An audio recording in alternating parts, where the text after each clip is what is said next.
네, 시장의 주요 이슈를 깊이 분석해보는 금요 특집 시간입니다. 오늘은 최영동 파트너, 최충성 파트너, 그리고 이담교 캐스터와 함께하겠습니다. 세 분 안녕하십니까? 안녕하세요. 먼저 첫 번째 이슈에 대해서 이담교 캐스터가 정리했습니다. 네, 한 주의 마지막 거래일 금요일입니다. 안도랠리 하루 만에 우리 시장은 부진을 면치 못하고 있는데요. 한 주 동안의 주요 이슈를 정리해서 알려드리겠습니다. 먼저 첫 번째 이슈픽 보시죠. 시장 누르는 경기 리스크, 과민 반응 대 보수적 대응입니다. 주요국 은행들의 연이은 금리 인상으로 글로벌 경기 침체 우려감이 커지고 있는데요. 이번 금리 인상이 시장에 대한 과민 반응이라는 의견, 그리고 보수적 대응을 한 것이라는 의견이 나뉘고 있습니다. 미 연준의 선택은 자이언트 스텝이었죠. 미국에 이어서 영국과 스위스 은행도 금리 인상을 단행했습니다. 영국은 0.25%포인트를 인상했는데요. 5번 연속의 인상으로 금리가 13년 만에 최고 수준으로 올랐습니다. 스위스는 금리를 0.5%포인트 올렸는데 이는 15년 만의 일입니다. 이에 글로벌 증시는 크게 흔들렸는데요. 미국 다우지수는 1년 5개월 만에 3만 선이 붕괴됐습니다. S&P 500과 나스닥 역시 힘없이 하락했는데요.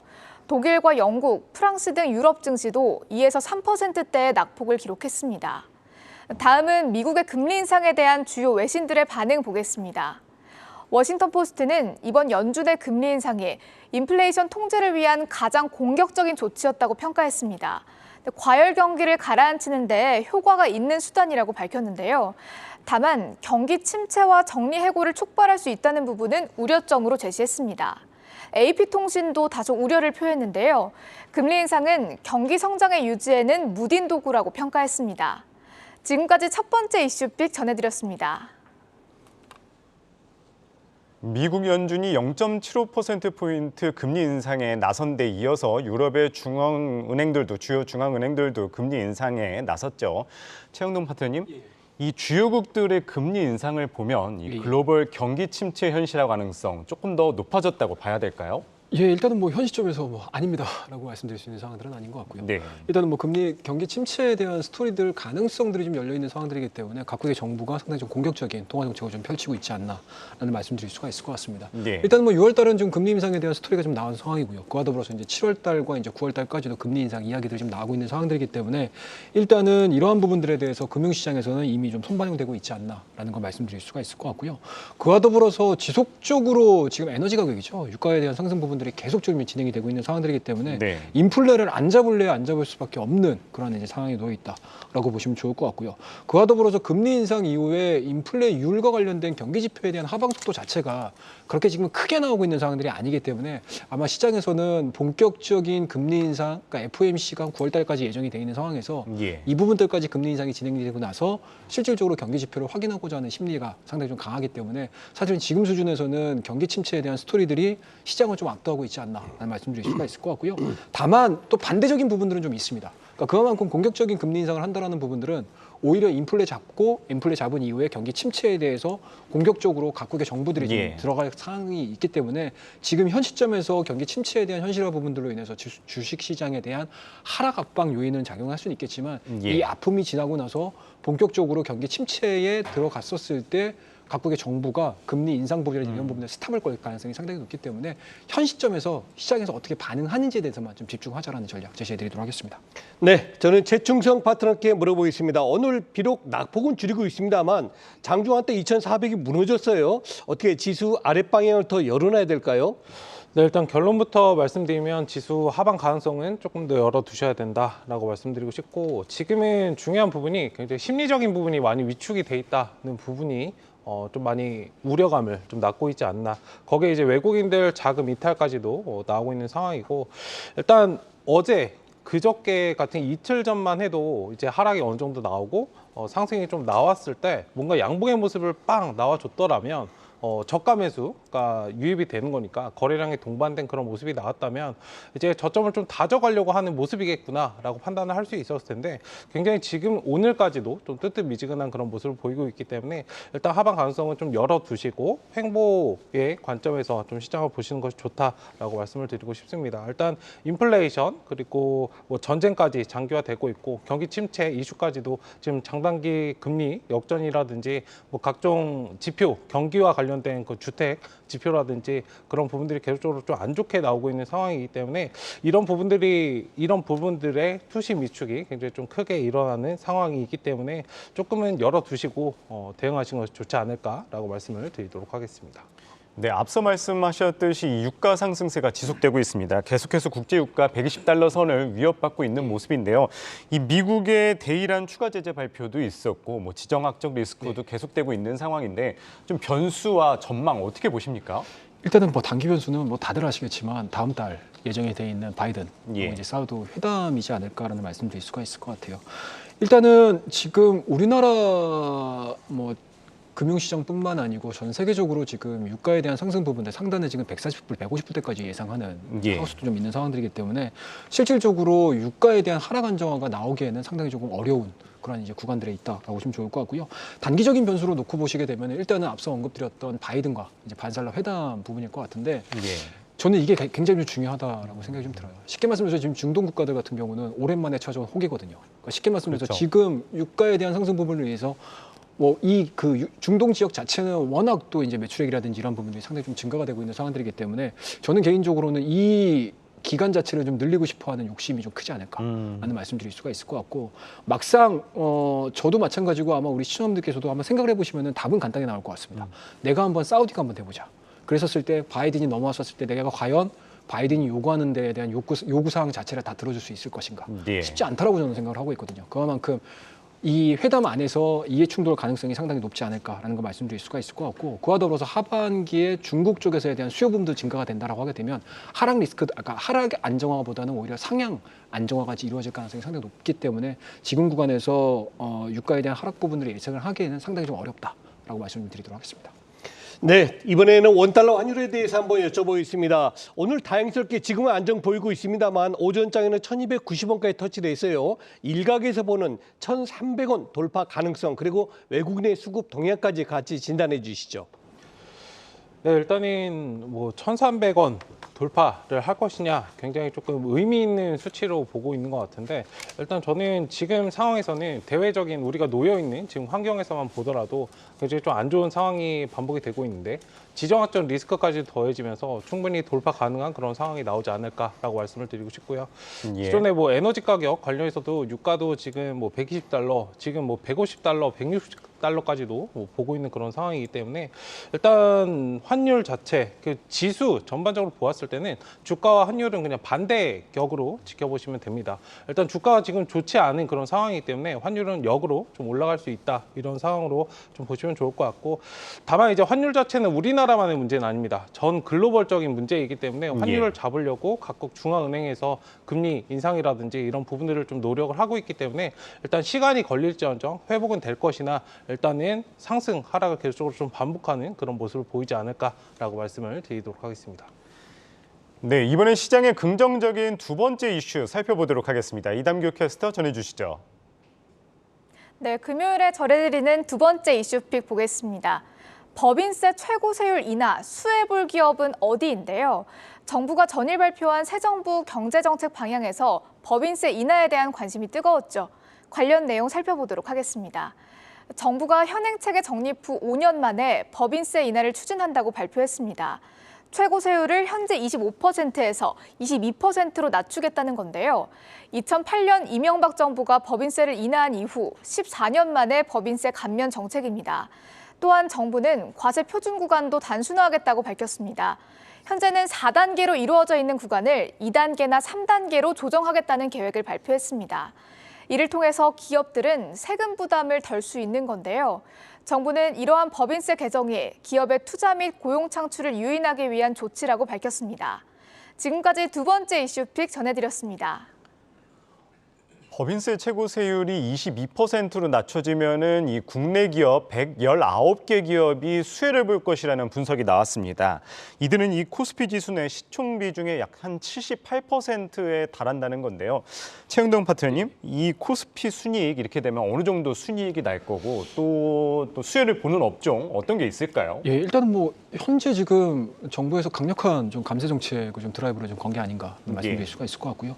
아무래도 이제 이러한 부분들의 밑바탕에는 민간 활력 자체가 좀 둔화가 된다라는 부분들을 정부에서 인정하는 상황이기 때문에 예. 일단은 뭐 시장에서는 뭐 법인세 인하 부분들에 대해서는 상당히 조금 반색이 아닌 뭐 저는 굉장히 좀 즐겁게 좀 받아들이고 있지 않나라는 말씀드릴 수가 있을 것 같고요.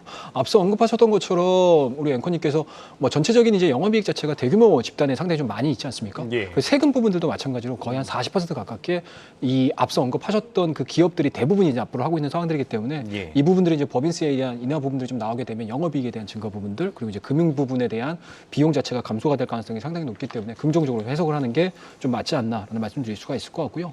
다만 이 안에서 움직이는 섹터군들이라든지 이 안에서 움직이는 수혜 기업들을 좀 잘 체크를 하셔야 될 것 같은데 일단은 매출 규모가 상당히 좀 커야 됩니다. 그만큼 이제 매출 규모가 큰 대기업 위주로 해서 일단은 뭐 수혜를 입을 수밖에 없는 상황들이기 때문에 예. 올 초에 뭐 삼성전자라든지 현대차라든지 뭐 하나라든지 포스코라든지 LG 같은 경우 지금 상당 부분 국내 투자액 자체가 상당히 많이 증가가 되고 있는 상황들이기 때문에 아마 이러한 기업들에 한정해서 수혜를 입을 가능성이 상당히 높지 않을까라는 걸 말씀드리고요.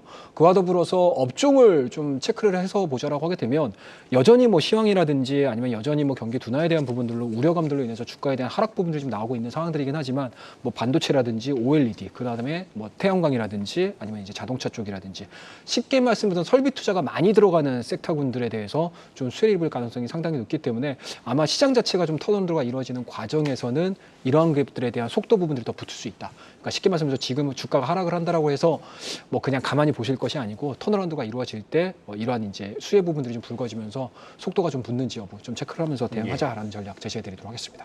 네, 법인세 인하세 업종에 대해서 간략히 말씀해 주셨고요. 자, 이번에는 좀 더 구체적으로 어떤 기업들이 수혜를 볼 것 같습니까?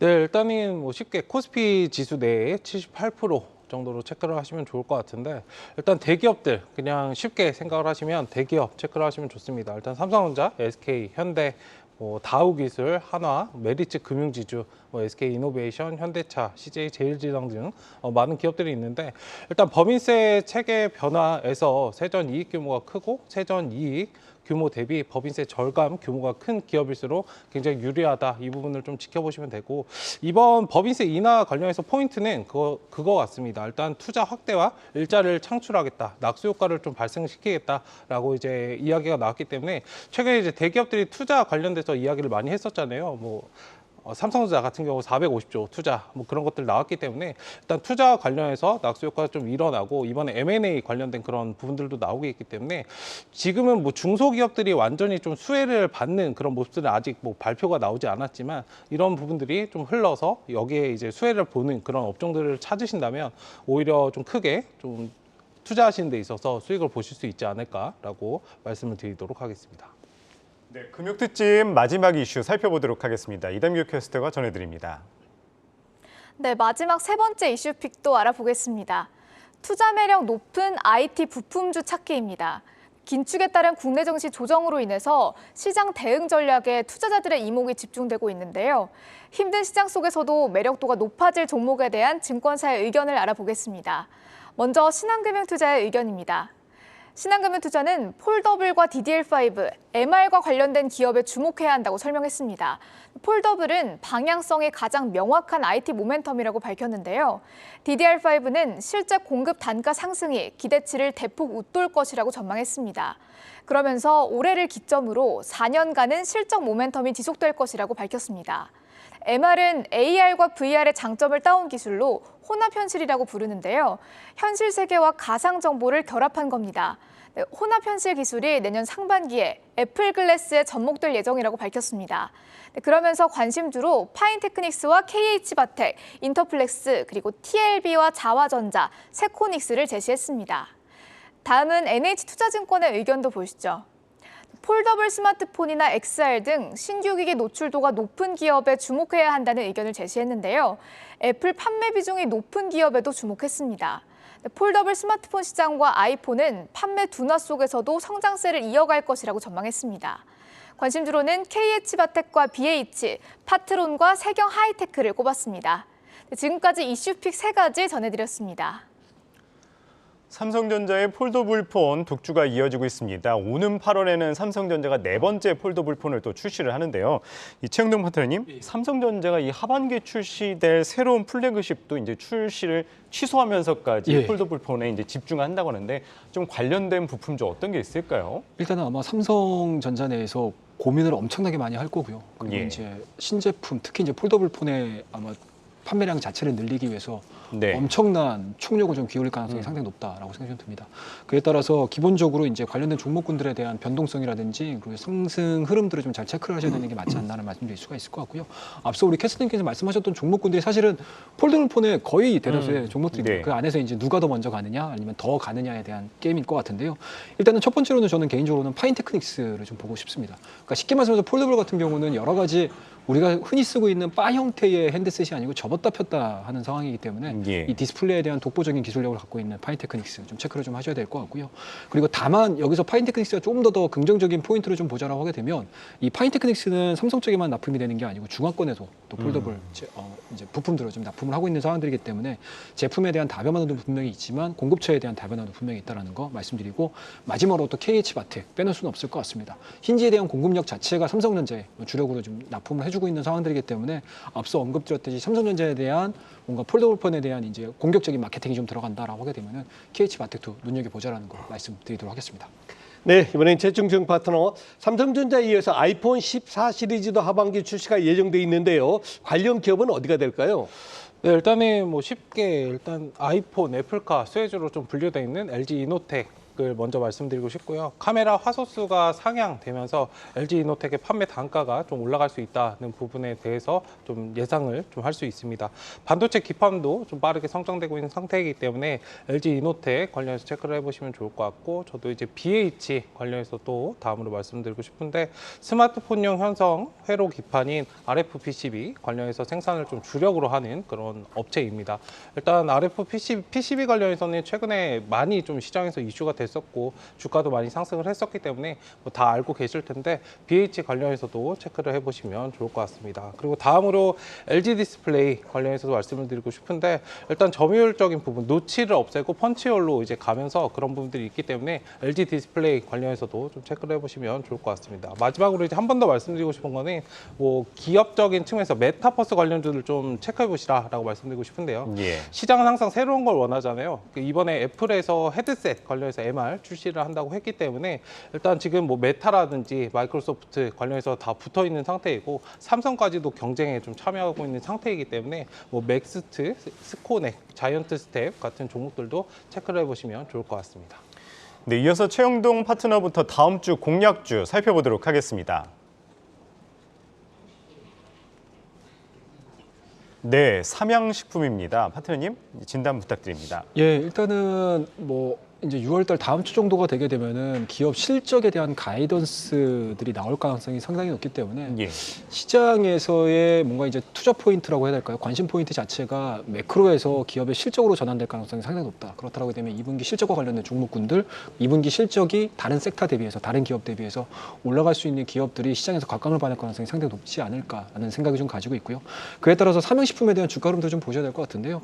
오늘 시장이 상당 부분 좀 크게 변동성을 보여줌에도 불구하고 동종목 네. 같은 경우는 그동안에 5월달과 현재 지금 6월달까지 진행되는 박스권을 강하게 돌파를 시키는 상승세가 좀 나오고 있는 상황들이어서 분명히 2분기 실적에 대한 기대치는 있다. 쉽게 말씀해서 면과 스낵류에 대한 수출 품목 자체가 상당 부분 좀 호조를 많이 보여주고 있는 상황들이고, 국내 대비해서 해외 판매량 자체가 좀 늘어나는 과정에서 마진율 자체도 상당히 좀 같이 높아지고 있는 상황이거든요. 그렇기 예. 때문에 지금 아마 2분기 실적에 대한 예상치들을 좀 보시게 되면 음식료 업종 중에서 오리온과 삼양식품에 대한 가이던스 자체가 상당히 좀 증가가 되고 있습니다. 그 부분에 좀 포커스를 맞춰야 된다라고 말씀 좀 드릴 수가 있을 것 같고, 그와 더불어서 동사 같은 경우는 밀양 신공장이 본격적으로 좀 가동이 되고 있는 상황들이거든요. 예. 그만큼 물량을 공급하는 데 있어서 굉장히 좀 원활하게 진행이 될 가능성이 상당히 높기 때문에 2분기뿐만 아니고 하반기에 대한 실적 우상향도 예상이 될 수 있다. 그렇다고 되면 지금과 같이 시장에 굉장히 혼조로 빠질 수 있는 시장에서 기업 실적을 좀 믿고 투자를 해볼 수 있는 예. 대표적인 기업이 아닐까라는 생각에서 오늘 삼양식품 말씀 좀 드리도록 하겠습니다. 네, 이번에는 최충성 파트너의 관심주를 같이 보시겠습니다.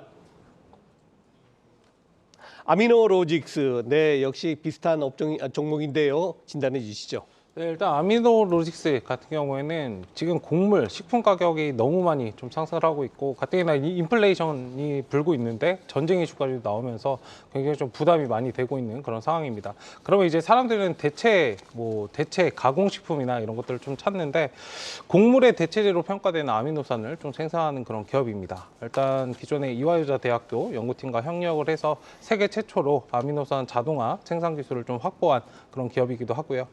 일단 비천연 아미노산 자체가 일반 아미노산과는 달리 자연 상태에서 좀 얻을 수 없고 생산 방법도 굉장히 까다로워서 일단 일부 선진국에서만 좀 만들 수 있는 그런 기술인데 이 기술력을 좀 가지고 있는 그런 업체이기 때문에 일단 지켜보시면 좋지 않을까. 지금 시장은 굉장히 좀 어려운 시장이기 때문에 시장 대비 강하게 좀 상승이 나오는 그런 종목들 위주로 대응을 하시면은 충분히 좀 승산이 있지 않을까 해서 아미노로직스라는 기업을 말씀을 드렸습니다.